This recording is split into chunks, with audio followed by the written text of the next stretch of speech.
Executive તરીકે ફરજ નિભાવું છું. સર શું કહેશો, રાજકોટ શહેરમાં તાપમાનનો પારો ઊંચો છે, રાજકોટ શહેરમાં કેટલા કેસ દરરોજ આવતા હોય છે, વીકલી આંકડો શું હોય છે? છેલ્લા ઘણા દિવસથી તાપમાનમાં ખૂબ જ વધારો જોવા મળે છે. રાજકોટ શહેરમાં એક દિવસના 3 થી 4 કેસ જોવા મળે છે પર એમ્બ્યુલન્સ, અને ઘણા કેસીસમાં એક વીકથી 30 થી 35 કેસીસ જોવા મળે છે. સર ખાસ કરીને લૂ લાગતી હોય છે ત્યારે શું સ્થિતિ હોય છે? લૂ લાગતી હોય તો જે પણ દર્દી છે તેને માથાનો દુખાવો થાય, ગરમીનો અહેસાસ થાય, પછી પેશન્ટને ખૂબ જ અસહ્ય ગરમીના કારણે શરીર પણ થોડું ઢીલું થઈ જાય છે. અને સર આપણે 108માં કોલ આવે કે 108માં એમને કઈ રીતના ટ્રીટમેન્ટ અપાતી હોય છે, ત્યારે બેભાન કેટલા થતા હોય છે?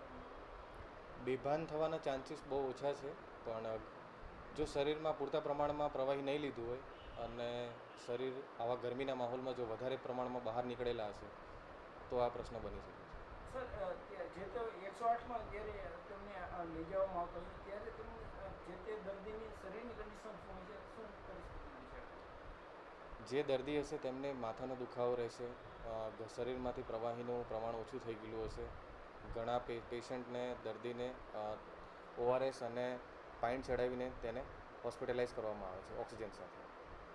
ઓક્સિજન આપવો પડે એવી સ્થિતિ? હા, એવી પરિસ્થિતિ હોઈ શકે, જેથી કરીને ઉંમરલાયક પેશન્ટ છે, સગર્ભા બહેનો છે, નાના બાળકો છે, આવા પેશન્ટોએ દર્દીઓએ બહાર નીકળવાનું ટાળવું જોઈએ.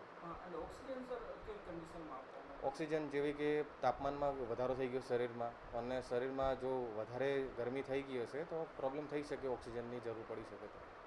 સર ખાસ કરીને પાછળના વીક કરતાં આ વીકમાં આંકડો વધ્યો છે ખરો? હા, છેલ્લા વીકથી 30ની આસપાસ આંકડો હતો પર વીકમાં, પણ આ વીકમાં છેલ્લે 35ની આસપાસ પહોંચી ગયો છે. સર ખાસ કરીને આ ટેમ્પરેચરથી બચવા લોકોએ શું ધ્યાન રાખવું જોઈતું હોય છે, અને